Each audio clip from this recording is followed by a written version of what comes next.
그리고 법무부 차관 답변 보니까 합법이라고만 합니다. 참 답답합니다. 사과 반성 없습니다. 이 문제는 국민이 판단하시도록 질의하지 않겠습니다. 저는 한 가지만 더 말씀을 드리죠. 국민의힘은 아직 국민의 사랑을 받고 있지는 못한 것 같습니다. 그러나 적어도 조국 사수부대 같은 사람, 그런 사람들 없습니다. 그건 제가 자신합니다. 그리고 많이 부족하지만 맹목적으로 대선 후보에 드러나고 있는 의혹이라든가 또 전과 내건이라든가 이런 거 감싸는 사람 없습니다. 저는 이거 하나는 자부합니다. 다음 조수진 의원님 질의하시겠습니다. 국민의힘 조수진 의원입니다. 우선 수사는 실체적 진실 규명 그리고 인권이 양축으로 돌아가야 된다고 생각합니다. 이것은 제가 한 번도 변함없이 이야기해왔고 그리고 기자 시절부터 배웠습니다. 통신조회라는 것이 정도가 있어야죠.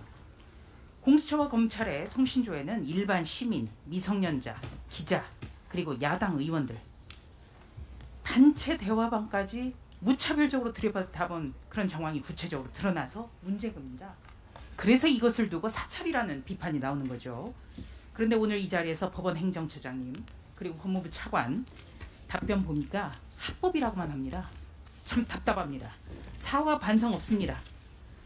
이 문제는 국민이 판단하시도록 질의하지 않겠습니다. 저는 한 가지만 더 말씀을 드리죠. 국민의힘은 아직 국민의 사랑을 받고 있지는 못한 것 같습니다. 그러나 적어도 조국 사수부대 같은 사람, 그런 사람들 없습니다. 그건 제가 자신합니다. 그리고 많이 부족하지만 맹목적으로 대선 후보에 드러나고 있는 의혹이라든가 또 전과 내건이라든가 재판거래 의혹이라든가 이런 거 감싸는 사람 없습니다. 저는 이거 하나는 자부합니다. 상대 당의 대선 후보 가족의 무차별적인 의혹 아니면 말고식 의혹을 제기하려면 자당 후보의 부끄러운 것에 대해서 반성하는 것이 먼저다. 저는 이 점을 좀 말씀드리고자 합니다.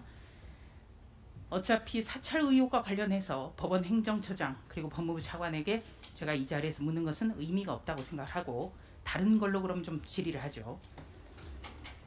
법무부 차관님? 네. 네.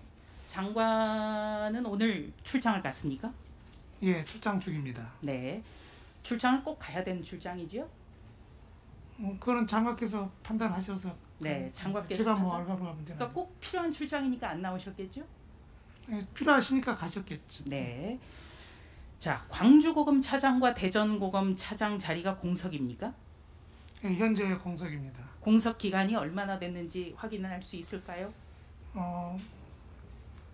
저번 인사 때도 없었고 꽤 됐을 것 같습니다. 네. 한 2년 얼마 정도 됐죠? 제가 좀 확인을 검찰국장 답변하시겠습니까? 정확한 기간을 저 지금 챙겨봐야 될 것 같아요. 자, 제가 그래서 확인해봤는데요. 대전고검 차장은 2019년 7월부터 현재까지 공석이었고요. 광주고검 차장은 2020년 1월부터 현재까지 공석이었습니다. 그러니까 3년 가까이 또 만 2년 넘게 공석이었어요. 그렇다면 이것은 문재인 정부가 검사장 숫자를 줄이겠다는 기조로 비워왔다 이렇게 봐도 되겠죠? 그 당시에 왜 비워두는지 그 부분에 대해서는 제가 지금 말씀드리기는 어렵고요. 사유는 현재 아무튼 공석이 있습니다. 3년 가까이 만 2년 넘게 비워왔다는 것은 채울 필요가 없었다. 검사장 숫자를 하나라도 줄이겠다. 이런 기조죠. 그거는 동의하시죠? 기소까지는 말씀을 드리기는 어려울 것 같습니다. 아니 그러니까 예. 이렇게 비워져 왔지 않습니까? 그러니까 그 비워져 있는 기간에 대한 거는 맞고요.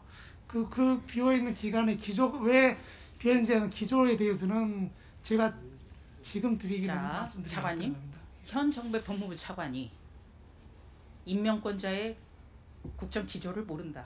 이건 자랑은 아닌 것 같아요. 자, 차관님. 자, 3년 가까이 또 만 2년 넘게 공석이었던 자리를 채운다는 것 의아하겠죠?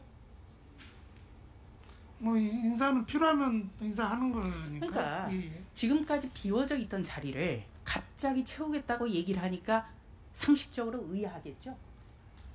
상식적 상상에서만 의아할 수도 있지만 필요하다고 느낄 아니 그러니까 수도 있을 의아하겠죠. 반드시 의학으로만 생각하지는 않습니다. 네. 필요하다고 생각할 수도 있을 거라는 네. 생각입니다.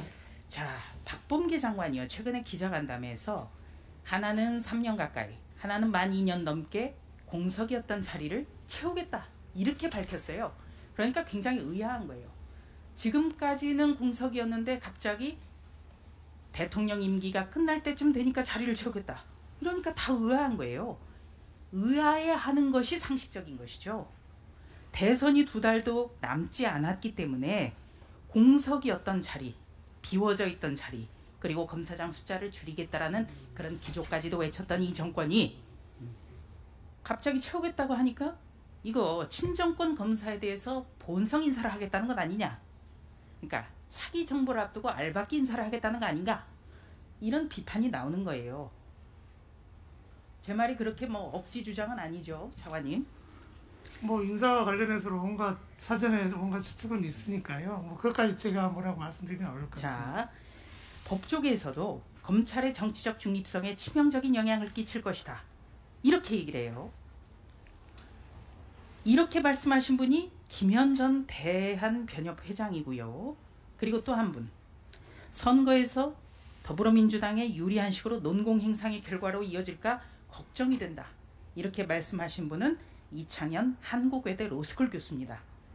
차관님이 보실 때 이분들 시각에 문제가 있습니까? 시각은 제가 말씀드리기 어렵지만 지금 법조인 3만 명이 넘습니다.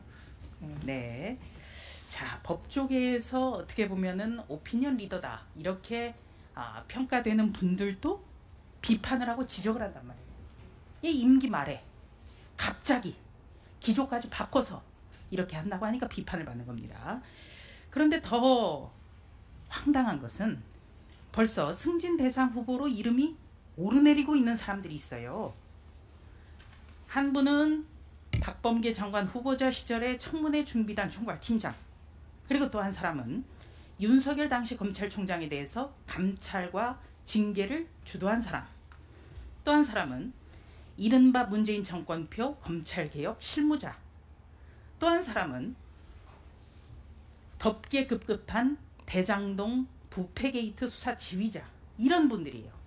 그러니까 쭉 비워져 오다가 갑자기 채우겠다고 했는데 하필이면 또 이름이 나오는 분들이 이른바 친정부 검찰이다. 검찰의 중립성을 완전히 잃었다. 이렇게 비판받는 분들이 거론되고 있. 네. 결국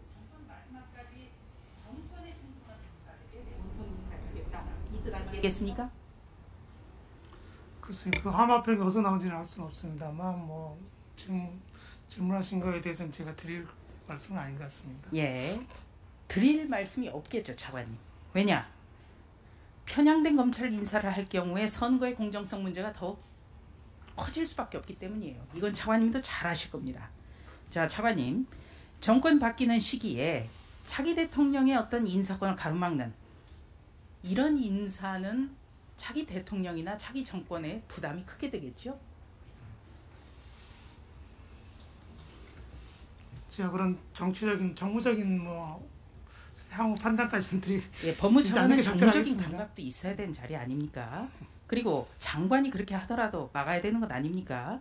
자, 그래서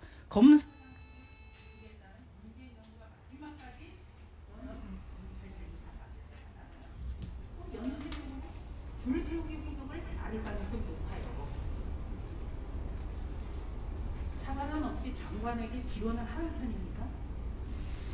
당연히 제 역할은 충실히 하고 있습니다. 그러면 이것도 역할을 해야 되는 거죠?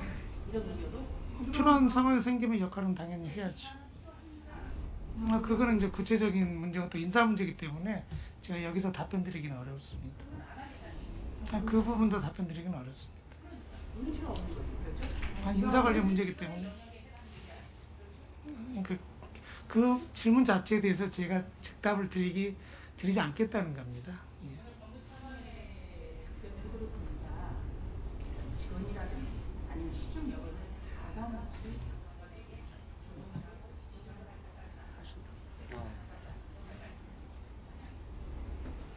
네, 수고하셨습니다. 다음은 네. 위원님 법무장 장관을 대리해서 출석한 법무차관의 답변 태도가 무척 불쾌해요.